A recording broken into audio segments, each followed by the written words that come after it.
BBC Urdu کے programme سیربین میں خوش آمدید ہمارے لندن اسٹوڈیو سے میں ہوں عالیہ ناز کی۔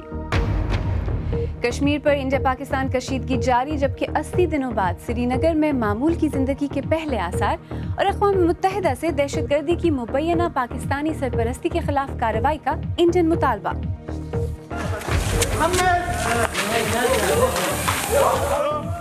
شام کے محصور شہر حلب پر سرکاری فوج کی شدید بمباری جاری، جبکہ کچھ دیگر محصور شہروں میں 6 ماہ کے بعد امداد پہنچنا شروع۔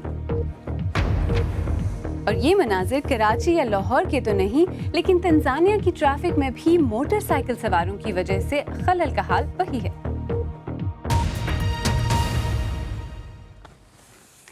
اقوام متحدہ کی جنرل اسمبلی کے اجلاس کے دوران خطاب کرتے ہوئے انڈیا کی وزیر خارجہ سشما سوراج نے پاکستان کے وزیر اعظم نواز شریف کی چند دن پہلے اقوام متحدہ میں ہی کی گئی تقریر کو تنقید کا نشانہ بنایا اور ایک مرتبہ پھر بلوچستان کی طرف اشارہ کیا۔ ان کے خطاب پر تفصیل سے بات ذرا دیر میں کرتے ہیں، لیکن آئیے پہلے انڈیا کے زیر انتظام کشمیر چلتے ہیں، جہاں اتوار کو طویل عرصے بعد دوپہر کے وقت تجارتی سرگرمیاں بحال ہوئیں۔ 11 ہفتوں سے جاری احتجاجی تحریک کے دوران پہلی مرتبہ علیحدگی پسندوں نے صرف آدھے دن کی ہڑتال کا اعلان کیا تھا، جس کی وجہ سے بازاروں اور سڑکوں میں زندگی کے آثار پھر سے نمودار ہوئے۔ 26 سالہ شورش میں یہ پہلا موقع ہے کہ اس قدر طویل عرصے تک وادی میں کرفیو اور ہڑتال کا سلسلہ جاری ہے۔ حالات کے حصار اور راحت کے وقفوں میں لوگ کیسے جی لیتے ہیں؟ سری نگر سے ریاض مسرور کی رپورٹ۔ وادی کشمیر طویل عرصے سے محصور ہے۔ سڑکوں، بازاروں اور بستیوں پر خوفناک خاموشی طاری ہے، لیکن اس تعطل کے دوران تھوڑی دیر کے لیے جیسے بازاروں میں زندگی لوٹ آتی ہے۔ جس دن ڈیل ہوتی ہے حریت کی طرف سے، جس دن ڈیل ہوتی ہے اس دن ہم مارکیٹ جاتے ہیں۔ جو بیبی فوڈ ہے، میڈیسن ہے، جو بھی لائف سیونگ ڈرگس ہیں، وہ سب ان کا سٹاک سب ختم ہو گیا ہے۔ اب جس کے پاس جتنا تھا وہ ختم ہو گیا ہے۔ اب انسان کے لیے یہ ضروری بن رہا ہے کہ اگر ہم باہر جائیں ڈیل میں بھی ہم یہی چیزیں خریدتے ہیں۔ سبزی تو دن میں خراب، 2 دن کے بعد خراب ہو جائے گی۔ دال کو نکلیں گے 2 دن، 4 دن، 5 دن، ہو سکتا ہے حالات اور بھی خراب ہو جائے۔ اسی لیے پہلے میں نے اپنے لیے ایک جوتا خریدا، کیونکہ بہت ٹائم ہوئے، نہ ہم نے شاپنگ کی ہے نہ کچھ بھی کی ہے۔ خالی کرفیو ہے، گھر سے باہر نہیں نکلنے دیتے ہیں۔ علیحدگی پسندوں کی طرف سے ہڑتال میں کچھ گھنٹوں کا وقفہ اب ایک معمول بن گیا ہے۔ کئی دنوں تک مسلسل ہڑتال اور کرفیو کے باوجود کچھ وقفے کے لیے زندگی لوٹ آتی ہے۔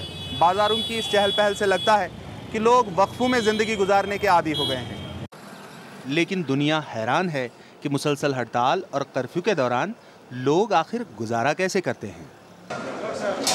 محلے والے کمیٹی جو ہے بناتے ہیں، دیکھتے ہیں کہ کس کو کیا ضروریاتی ہے زندگی کی، تو اس کو مہیا کرا دیتے ہیں۔ ایک بندہ اگر کسی کے گھر میں کچھ نہیں ہوتا ہے تو 10 بندے اس کو آ جاتے ہیں کہ آج ہمارے یہاں کھانا کھا لیے، ہمارے یہاں آ جائے۔ یہ ایک یونٹی ہے کشمیری عوام کی۔ حالات جیسے بھی ہوں، ایسا لگتا ہے کہ کشمیری خوف اور خطرات کے ماحول سے زندگی کے چند لمحے چرا ہی لیتے ہیں۔ ریاض مسرور، BBC نیوز، سری نگر۔ آئیے اب دیکھتے ہیں اس بارے میں ہمارے سوشل میڈیا صفحات پر کیا کہا جا رہا ہے۔ سیف خان لکھتے ہیں، بظاہر تو لگتا ہے کہ حالات بہتری کی طرف جا رہے ہیں، لیکن پاکستان اور انڈیا کے افواج اور انٹیلیجنس اداروں کا کوئی بھروسہ نہیں، اپنے مفاد کے لیے کسی بھی وقت جنگ کے حالات پیدا کر سکتے ہیں۔ وحاظ احمد میساچیوسیٹس سے لکھتے ہیں، سارے جائزوں کے مطابق کشمیر دونوں ملکوں سے آزادی چاہتا ہے، ریفرینڈم سے فیصلہ ہونے دیں۔ اور احسن محمود لاہور سے لکھتے ہیں، حالات تب تک ٹھیک نہیں ہوں گے جب تک کشمیری اپنے لیے حق خود ارادیت نہیں لے لیتے۔ کشمیر کا تنازعہ پاکستان اور انڈیا کے مابین مستقل کشیدگی کا عنوان ہے۔ جب پچھلے ہفتے پاکستانی وزیر اعظم نواز شریف نے اقوام متحدہ سے اپنے خطاب میں انڈیا کے زیر انتظام کشمیر کی حساس صورتحال کا ذکر کیا تھا، تو دلی سے اس کے مسکت جواب کی بھی توقع کی جا رہی تھی۔ اب سے تھوڑی دیر پہلے انڈین وزیر خارجہ سشما سوراج نے اقوام متحدہ سے خطاب کر لیا ہے۔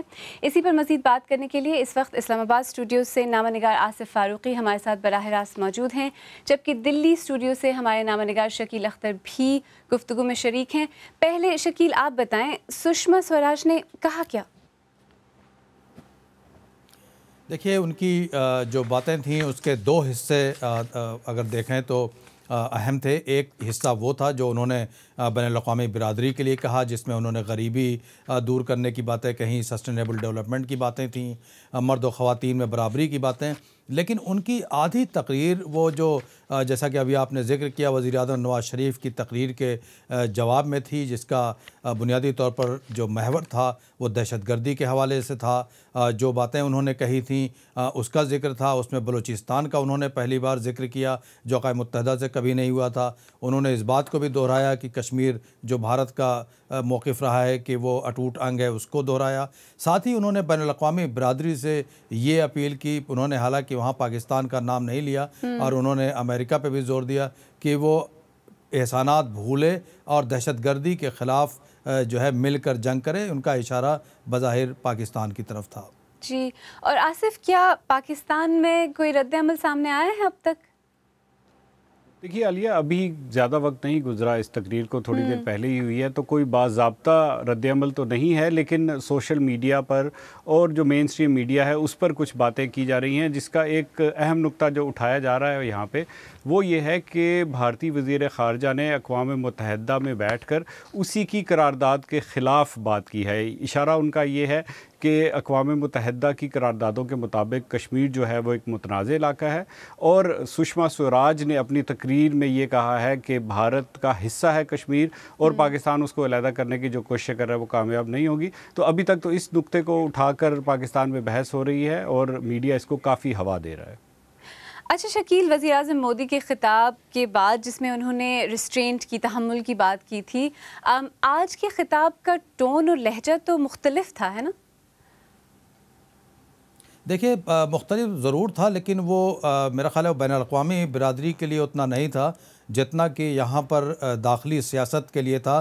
چونکہ جو مودی اور جو ان کی جماعت ہے اس کے حامی کافی سختگیر لب و لہجے کی توقع کر رہے تھے. وہ یہ کوشش، جس طرح کا ماحول یہاں میڈیا نے بنایا تھا، جس طرح کے بیانات حکمراں جماعت کے رہنماؤں کی طرف سے آیا تھا، لگ رہا تھا کہ پورا جنگ کا ماحول ہے. تو یہ توقع کی جا رہی تھی کہ کچھ سخت بیانات ضرور آئیں گے. تو چونکہ مودی نے جو بیان دیا تھا اس سے جو ماحول بنا تھا اس میں کچھ کمی آئی تھی، تو اس لحاظ سے اگر دیکھا جائے تو ضرور اس میں کچھ سختی تھی، لیکن بنیادی طور پر اسی مودی کے ہی پالیسی کا یہ ایک طرح سے اعادہ تھا.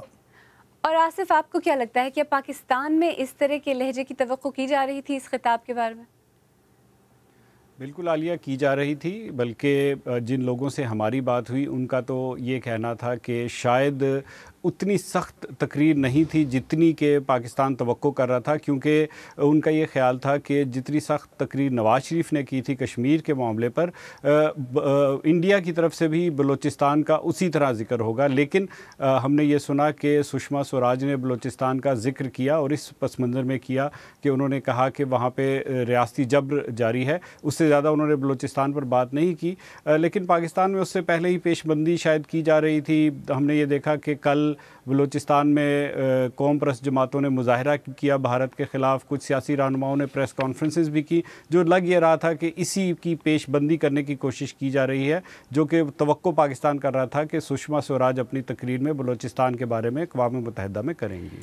اچھا آصف، جیسا کہ سشما سوراج نے اپنی سپیچ میں بھی کہا، انہوں نے افغانستان کا بھی ذکر کیا اور کہا کہ افغانستان کو بھی اسی طرح کی شکایات ہیں. تو کیا آپ کو لگتا ہے کہ سفارتی طور پر پاکستان اس وقت تھوڑا سا آئسولیٹ ہو رہا ہے، تھوڑا سا مشکل میں؟ دیکھیے مشکل میں تو ہے پاکستان، اس میں تو کوئی شک کی بات نہیں ہے، لیکن جس طرح سے کہا یہ جا رہا ہے، جو انڈین پرائم منسٹر جس طرح کی بات کر رہے ہیں کہ پاکستان کو آئسولیٹ مکمل طور پر کر دیا جائے گا، شاید ابھی اس طرح کی صورتحال نہیں ہے. پاکستان نے ابھی پچھلے دنوں میں کچھ ملٹری ایکسرسائزز کی ہے ترکی کے ساتھ، روس کے ساتھ، اس کے علاوہ امریکہ میں کچھ ملٹری ایکسرسائزز پچھلے مہینے کی ہیں جس میں باقی ملک بھی شامل تھے. تو اس طرح کی صورتحال نہیں ہے جیسا انڈیا چاہ رہا ہے، لیکن بہرحال مشکل تو ہے پاکستان کے لیے. اسلام آباد سے آصف فاروقی اور دلی سے شکیل اختر، ہم سے بات کرنے کا بہت بہت شکریہ.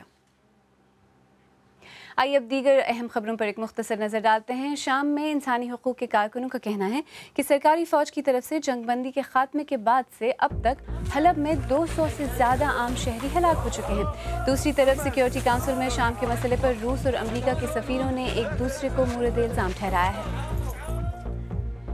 کولمبیا کے صدر خوان مانویل سانتوس کا کہنا ہے کہ گزشتہ 50 برس کی خانہ جنگی میں جو لوگ جرائم کے مرتکب ہوئے ہیں ان کے ساتھ کوئی رعایت نہیں برتی جائے گی۔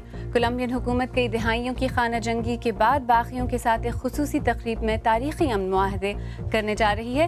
تقریب میں کئی عالمی رہنما بھی شرکت کریں گے۔ امریکی صدارتی انتخابات کی دوڑ میں شامل 2 امیدواروں کے درمیان آج پہلا ٹی وی مباحثہ ہوگا۔ ڈیموکریٹک پارٹی کی امیدوار ہلری کلنٹن اور ریپبلکن امیدوار ڈونلڈ ٹرمپ کے درمیان ہونے والے مباحثے پر نہ صرف امریکہ بلکہ دنیا بھر کی نظریں لگی ہوئی ہیں۔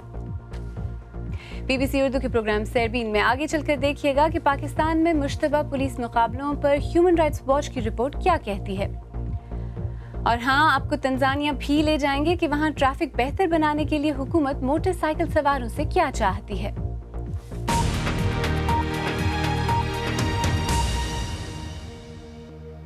BBC اردو کے پروگرام سیربین میں ایک بار پھر خوش آمدید۔ میں ہوں عالیہ ناز کی۔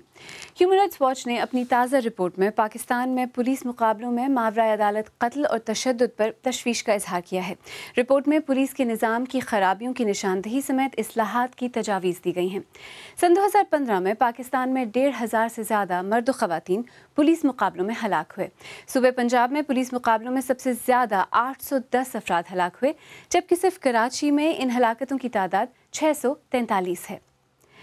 ہیومن رائٹس واچ کی رپورٹ کے مطابق ان پولیس مقابلوں میں سے بیشتر میں کسی پولیس اہلکار کے ہلاک یا زخمی ہونے کی اطلاع نہیں ہے، جس وجہ سے ان مقابلوں پر سوال اٹھائے جا رہے ہیں۔ اسلام آباد سے شمائلہ خان کی رپورٹ۔ بھوک لگی، ابھی گرم کر کے دیتی ہوں بچے کو۔ سعیدہ سربازی کے شوہر، بھائی اور بیٹا مختلف سالوں کے دوران لاپتہ ہوئے اور پھر ان کی لاشیں ملیں، لیکن ان کے مطابق انہیں ہر بار ان واقعات کی FIR درج کرانے میں مشکلات پیش آئیں اور سفارش سے کام لینا پڑا۔ میرا ماموں کا بیٹا گیا، اس نے کہا تم FIR درج کیوں نہیں کر رہے ہو؟ تو پھر انہوں نے کہا ہم اس لیے درج نہیں کر رہے کہ یہ ایجنسی کا مسئلہ ہے، یہ ہمارا مسئلہ نہیں ہے۔ تو پھر ان کو واپس بھیج دیا گیا۔ پھر ہیومن رائٹس والوں کے پاس میں گئی، ان سے ہماری بات ہوئی، اس نے کہا کہ میں ابھی لیٹر لکھتا ہوں، تمہارے جانے سے پہلے ہی دیکھ لینا، وہ FIR درج کر لیں گے۔ پاکستان کے 3 صوبوں سندھ، پنجاب اور بلوچستان میں پولیس نظام سے متعلق ہیومن رائٹس واچ کی تازہ رپورٹ میں پولیس کے نظام میں بدعنوانی اور بدسلوکی یا تھانہ کلچر پر تشویش کا اظہار کیا گیا ہے۔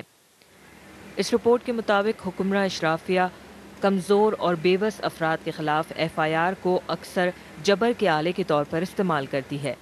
آج کل جو لوگوں کے حالات ہیں وہ یہی ہے کہ لوگ پریفر یہ کرتے ہیں کہ ان کے پاس نہ جائے جائے، خود ہی انٹرنلی طور پہ اپنے معاملات کو جو ہے حل کر لیا جائے۔ تو ایک غریب آدمی پہلی بات تو ہے جانے سے ڈرتا ہے، اگر وہ بیچارہ چلا جائے تو اس کی کون سنتا ہے۔ رپورٹ میں تجویز کیا گیا ہے کہ دوران حراست یا پولیس مقابلے میں ہونے والی ہر ہلاکت کی رپورٹ درج کی جائے اور آزادانہ تحقیقات کی جائیں۔ اس طرح ہلاک ہونے والے ہر فرد کا پوسٹ مارٹم کیا جائے اور اس کی رپورٹ لواحقین کو فراہم کی جائے۔ اقوام متحدہ کے چارٹر کے مطابق پولیس کے ضابطۂ کار میں ماورائے عدالت ہلاکتوں کی روک تھام سے متعلق شقیں شامل کی جائیں۔ ہیومن رائٹس واچ کی رپورٹ کے مطابق کئی سینئر پولیس افسران نے اعتراف کیا کہ جونیئر اہلکار پولیس مقابلوں میں ملزم کو ہلاک کرتے ہیں۔ آخر پاکستان میں پولیس مقابلے ہوتے کیوں ہیں اور کیا اس میں اعلیٰ افسران کی منشا بھی شامل ہوتی ہے؟ ایسے واقعات ضرور ہوتے ہیں کہ جن میں نالج میں ہوتا ہے، اور اس کی وجہ یہ ہوتی ہے کہ اگین ہمارے جو سسٹم کے پرابلمز ہیں، جو ہارڈنڈ قسم کے کرمنلز ہیں ان پہ کوئی ایویڈنس نہیں دے رہا، یا وہ جو گواہ ہیں ان کو بھی مار دیتے ہیں، تو وہ ایک عجیب قسم کا وہ پھر ماحول بن جاتا ہے کہ اب اس میں وے آؤٹ کیا ہے۔ جواز کچھ بھی پیش کیا جائے لیکن کسی بھی صورتحال میں ماورائے عدالت قتل اور تشدد کو درست قرار نہیں دیا جا سکتا۔ پولیس کے بارے میں یہی تاثر عوام اور قانون نافذ کرنے والے اداروں کے درمیان عدم اعتماد کا باعث ہے۔ شمائلہ خان، BBC نیوز، اسلام آباد۔